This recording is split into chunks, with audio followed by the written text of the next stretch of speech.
Welcome to Talk 204, a podcast where we engage with our community, celebrate our successes, and build meaningful connections. My name is Rick Moulin, Superintendent of the Bonner Springs-Edwardsville School District. On today's episode, our guest is Bonner Springs High School head basketball coach and PE teacher Drew Gruver. We recap the Braves' successful season and their road to the Kansas 5A state tournament. We also talk about how basketball is an extension of the classroom and the many lessons students learn playing the sport that they love. Hey, it's March Madness, so I also had to get Coach Gruver's prediction on the NCAA tournament.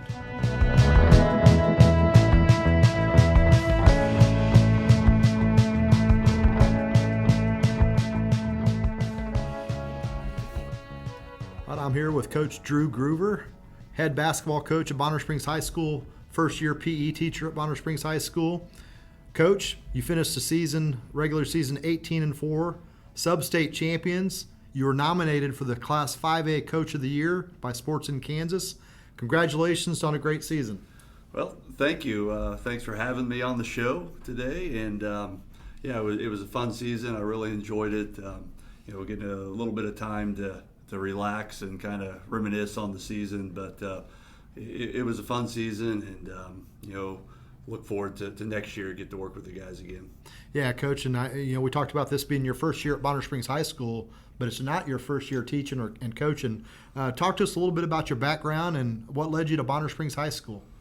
I've been. I think this was my 20th year as a head coach, or 19th, somewhere in there. It's been so many I don't necessarily remember, but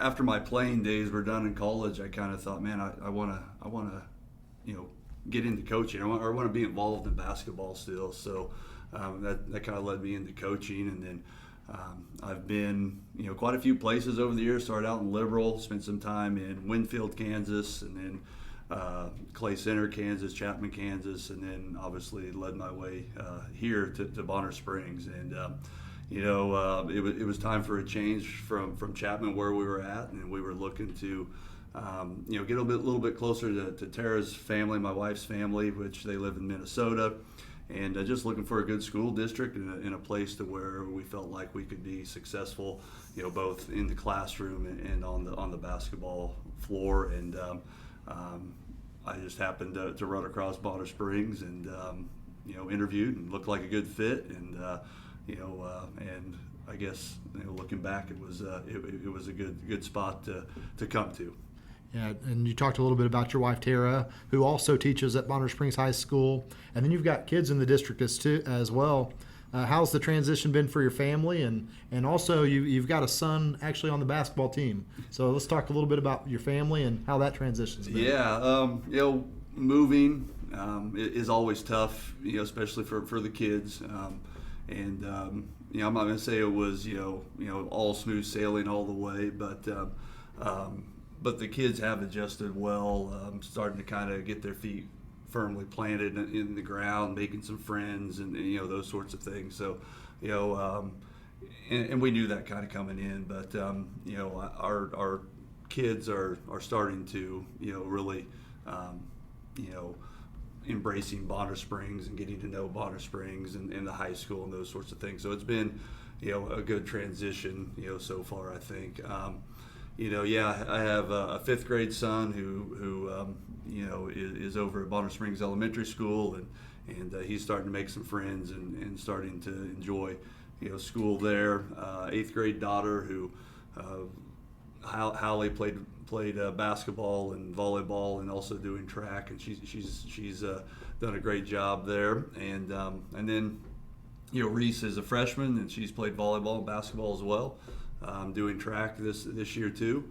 And then my son Kellen, who obviously had a very nice season on the basketball floor, and it was a fun season for him. Coming up where we were, it was tough. We struggled to win some games the last couple of years where we were at, and for him to come here and just the guys on the team really accepted him,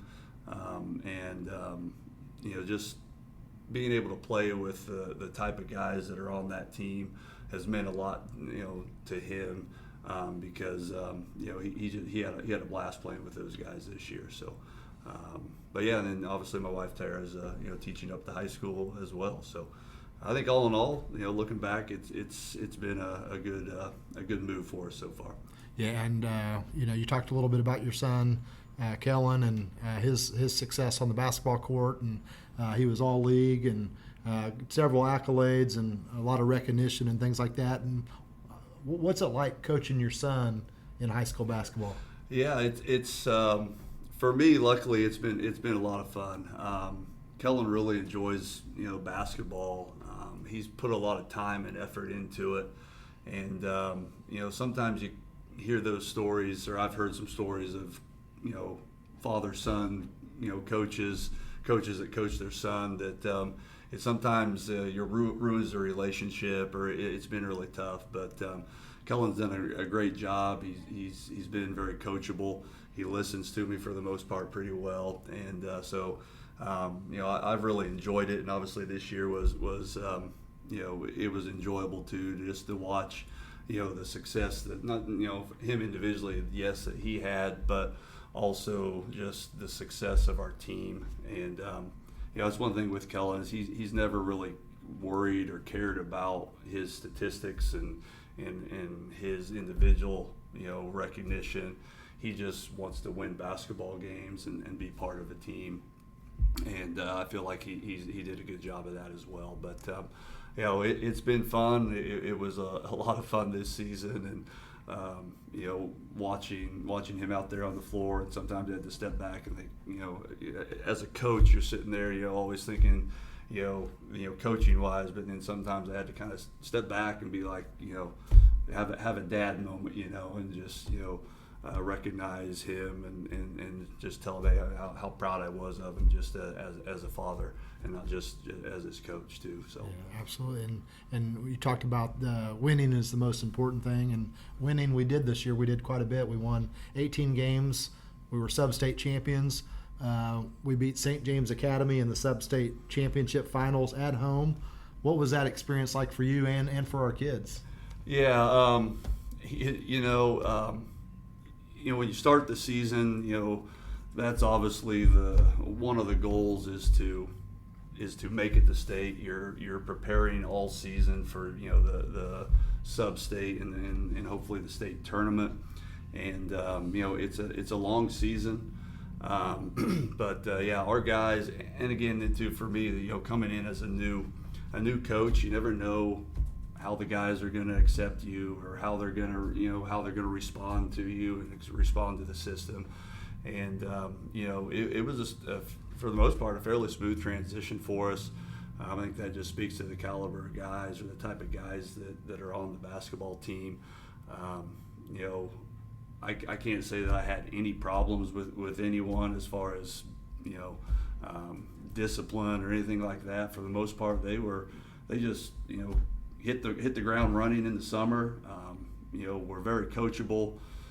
They played hard, and they accepted me, and also, like I said, Kellen, coming in, and it was just a great season for us.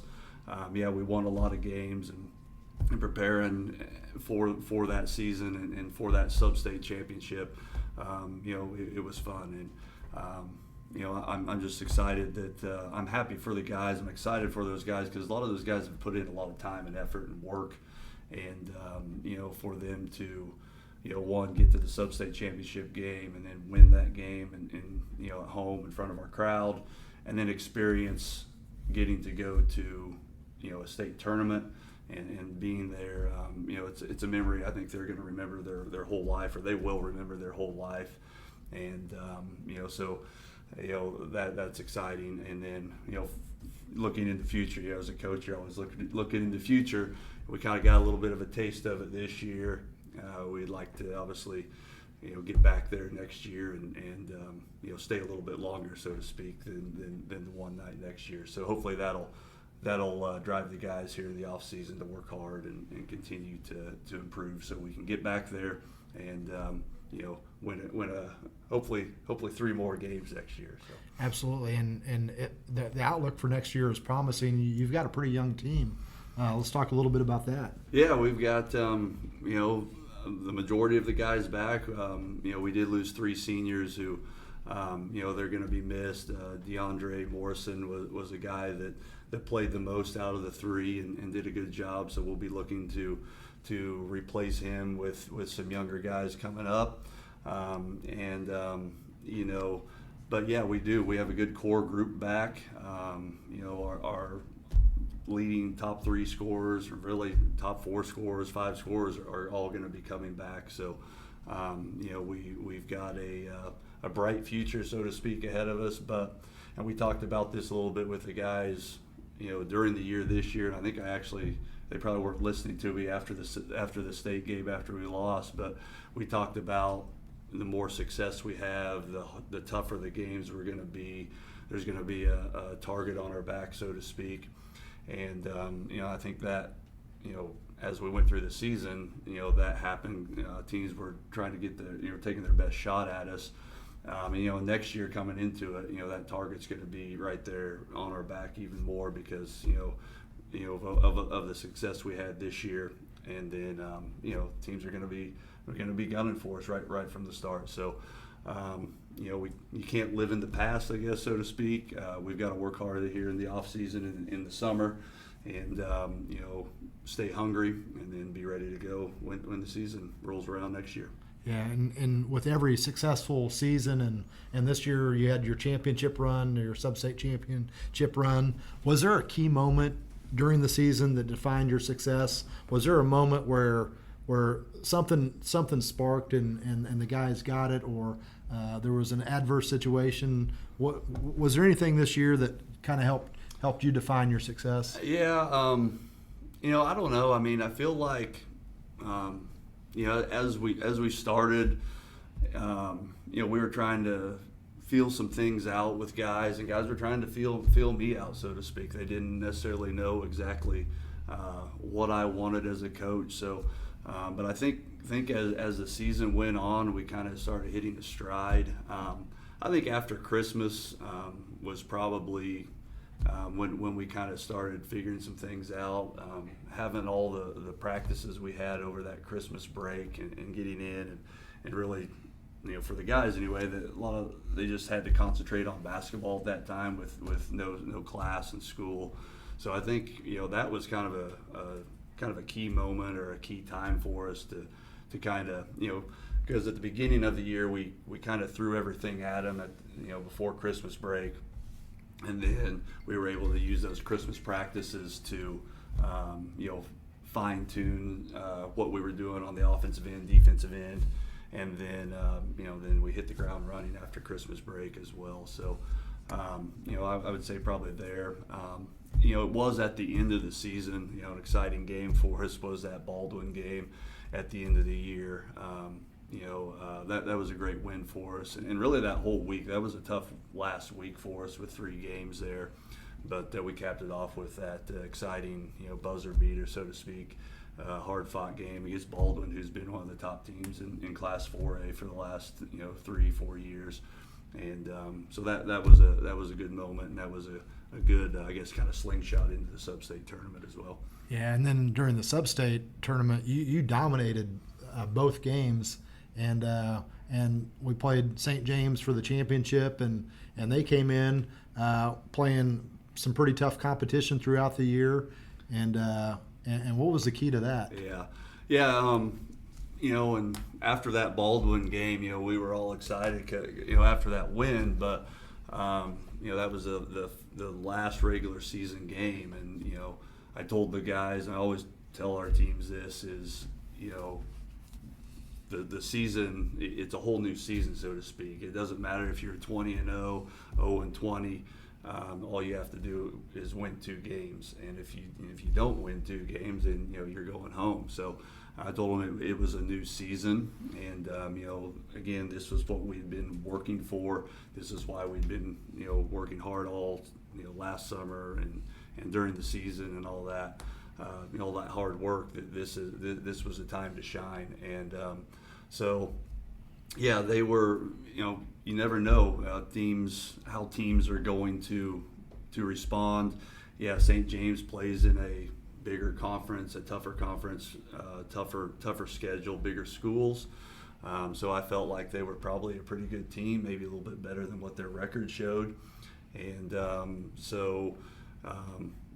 we had to be ready to go. And our guys responded well. They came out. And I told our guys from day number one, if we can defend and we can rebound and we can take care of the basketball, and then we'll play together as a team, and on the offensive end, we'll have a shot to win games, and that's kind of what we told them in that game is don't do anything that we haven't done all season. Just play our game, do what we've done, and the guys came out and.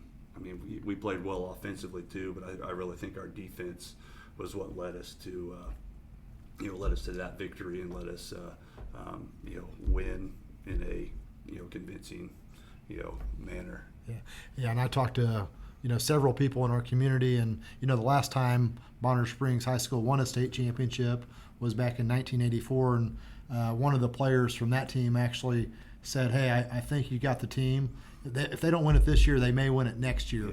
Yeah. And so no pressure, but well, I hope he's right. So I wish we could have won it this year. I feel like maybe our guys played a little tight early on in that state championship or the state tournament game. Being in that experience in that environment for the first time. So they'll know what if we are lucky enough to get back there next year. They'll know what to expect, and they'll hopefully respond a little bit better and be ready to go. And I hope he's right. Whoever that guy was, I hope he's right. It'd be awesome to get back there and win it. So. Randy Reed, he called it first, so we'll see what happens. Right. One of the things I noticed about the Braves basketball team is how hard they play each and every game. And it seems like from the time the whistle blows until the final whistle at the end of the game, those guys are hustling. Is that something that you teach or coach, or how does that happen? That's something that and I tell our guys this, and as a coach, and I told our guys as a player, the best compliment you can get is for me as a coach is when somebody comes up and says, "Man, your guys really play hard." For me, that makes me feel good and know that we're doing something right. I think as a player too, when you can get that comment, sometimes coaches or people say, "Man, I really like how you play. You really play hard." And I think that's just like the ultimate compliment that a team can get. In my opinion, I guess. So, we talk about it. We talk about you've got to play hard. Every single possession, whether it's in practice or the game, you got to practice like you're going to play during the game, and if you're going to beat the good teams, you're going to have to play hard. So I think we emphasize that. I think it's just something that we're constantly on. We were forcing or making the guys play. Always go hard in practice, and a lot of times. The guys that maybe don't get the playing time or the recognition on game nights, they're the ones that we need those guys as well. So the bench players and the guys that maybe don't get in the varsity games, for those guys that come into practice each day and work hard and push our the varsity guys, the guys that do get playing time is I think a big key to our success as well. So. I think we emphasize that. We're all constantly on our guys that, hey, we got to go harder, we got to play harder, and I think our guys for the most part did a good job of that. And on top of that, we try to have our guys focus on the things that we can control. We always say that our defense leads to offense. If we can get guys to play hard on the defensive end, then our offense, I think, is going to take care of itself. We do some hustle stats and things like that to where, it's control those things that you can control. You can't always control if the ball is going to go in the basket for you. Mm-hmm. Sometimes, great shooters have bad shooting nights, and sometimes teams, the ball just doesn't go in the hole, and that's when you really got to rely on your defense and rebounding and those sorts of things. So,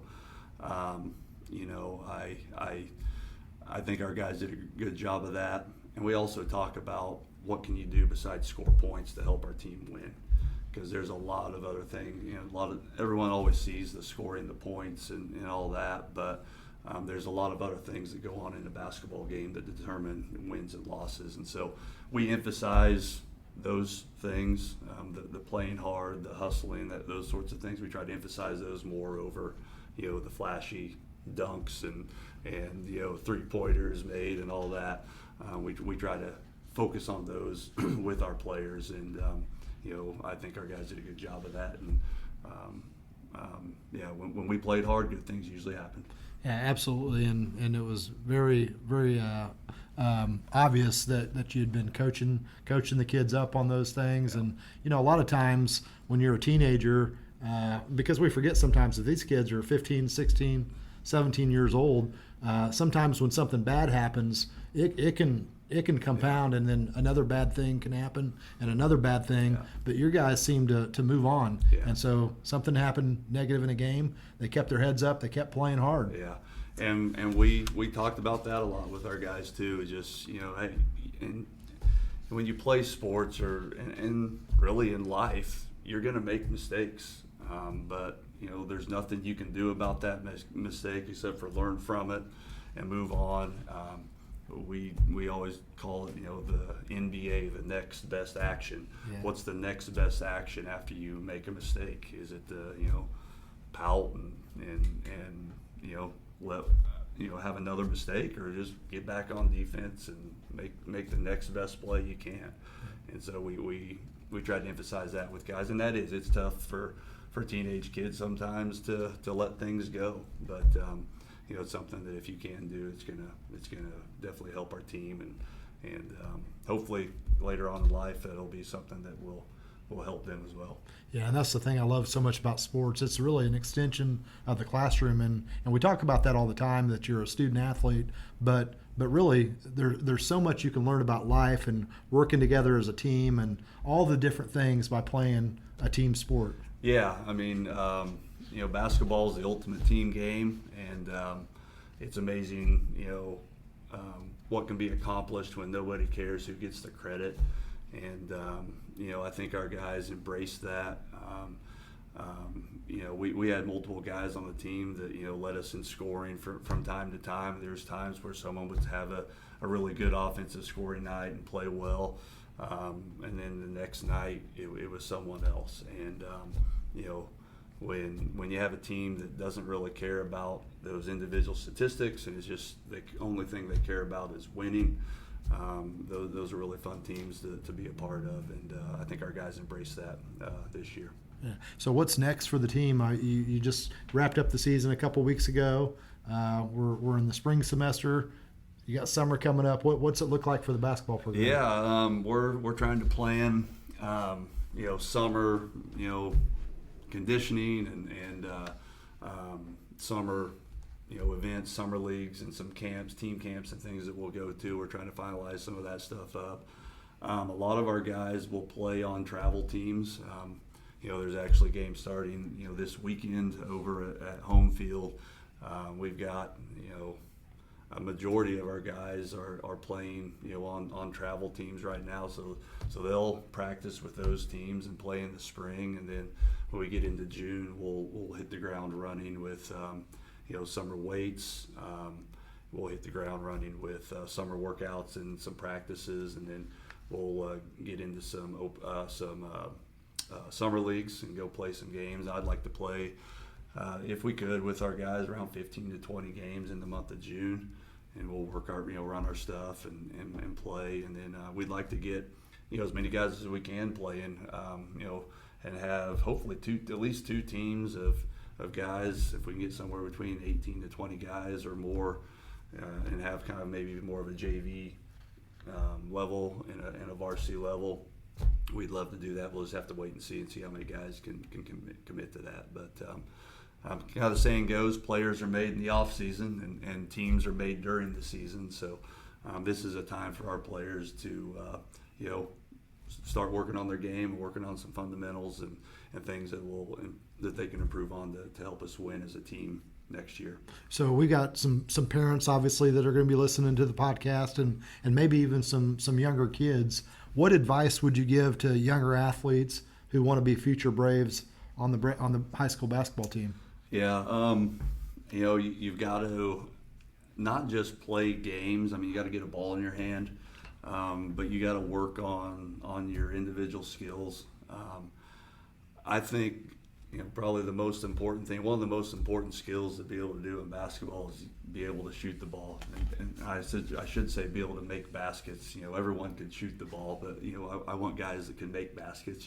So if you can, if you're a good shooter, you always have a shot to get on the floor to play. So I guess from my own kids' experience, I guess I could say, Kellen is a very good shooter, but he makes over 15,000 shots every summer, and he's been doing that since he was, I don't know, it's been a lot of years. He makes over 15,000 shots every summer or every off season, and I've had some friends and some other people I know now with their younger kids. They've done that too, and they're all pretty good shooters, and it makes a big difference. So if you can get in the gym, find a gym, find a goal. And we did a lot of shooting outside in our driveway.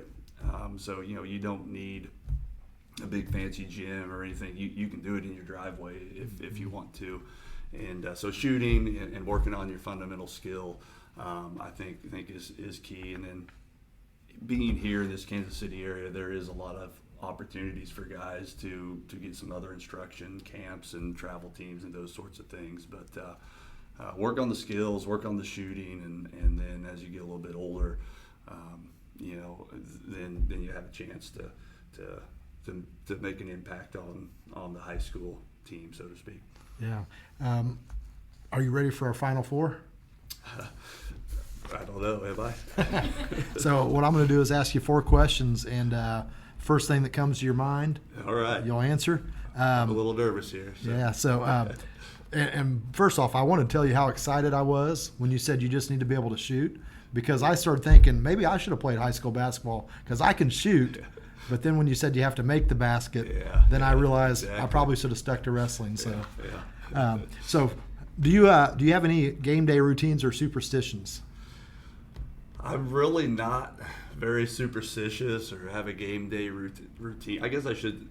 I'm very, like, with our guys, like me personally, no. I just, I show up. But I do have a routine. I try to keep everything, the same from, when we meet with the players. After the JV game, we meet with the players, go over scouting report, and then they go shoot and warm up, and then I write some stuff on the board, and then before the game, we go through, the stuff on the board and keys to victory and those sorts of things. And so I try to keep a routine in that manner. But as far as superstitions and things, I mean, if you're a baseball guy, I know those baseball players are very superstitious. It seems like, and I'm like, none of that matters. So I'm not a very superstitious guy. Yeah, I didn't know if you stepped on the lines in basketball, because in baseball we don't. No, I don't. I'm just like, let's go out and play, and I don't think that has anything to do with whether we're going to win or lose. So yeah, so you've been around basketball your entire life. Yes. What's the best advice you've received in regards to either coaching basketball, playing basketball? What's the best advice you've gotten? Oh, I think it goes back to, when we're talking about, playing hard and controlling what you can control. And we're big on, I'm big on everybody on the team has a role. And so I think that's kind of like probably the thing that I've learned the most is everybody has a role on the team, and fulfill that role to the best of your ability, whatever that is. So I think that would be kind of the best advice that I've got or learned through basketball or through sports is, not everyone's going to be the superstar, but you do have a very important role on the team, and whatever that role is, you need to perform that role to the best of your ability to help the team and give the team the best chance to win. Yeah, and that's how you build culture, by valuing each person and each person's individual skills and talents and maximizing those. Yes, exactly. I agree. Well, what's your favorite school lunch? Oh, school lunch. Oh, boy. I'm not a picky eater. You could ask my wife. I eat about anything. We had the only thing is probably, we had some lasagna today that was actually really good. So I would say the lasagna. Okay. Now some people might say chicken patty Wednesday. That would be a close second because chicken patty Wednesday. That's a very popular one I know with the kids and I usually have a chicken patty every Wednesday. So. Well, what I would challenge you to do is the next time we have chicken patty Wednesday, if you haven't already done this, make sure you get the chicken patty and put it in between the roll. So make a little sandwich. That's a good point. I might have to try that. I usually try to get him to put my mashed potatoes on top of my chicken patty and then smother it with gravy. There you go. And then it gives me more room to put other stuff on my plate too. So currently at the time of recording this podcast, we're in the Sweet 16 in the NCAA tournament. Who do you got winning the national championship? My bracket, I have Auburn winning it. I believe I think I have Duke Duke and Auburn in the championship game. But okay. I got Auburn winning it. So okay, we'll see. All right. I didn't pick too many upsets this year in my bracket, and so far that's been a pretty good decision. So yeah, well, in my bracket, I'm in third place right now. Yeah. And you may think that sounds good, but there's only 4 people in my bracket, so not so great. But you don't have to tell anybody that. But Houston is who I have, and they're still alive. So we'll see what happens. I like Houston too, and I've been picking Houston for the last few years to do well, and they always let me down. So this year I didn't pick them. So this year I'm sure they'll probably win the whole thing. So. Yeah.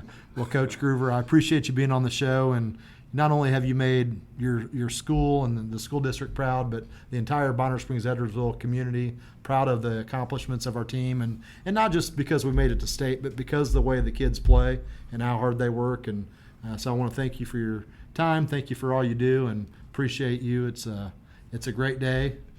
To be brave. To be brave. Well, thanks for having me, and I've enjoyed this season, and our guys, a great group of kids, and I really enjoyed working with them, and I look forward to being able to work with them, from here on out in the next season. So, thank awesome. you. Well, thank you.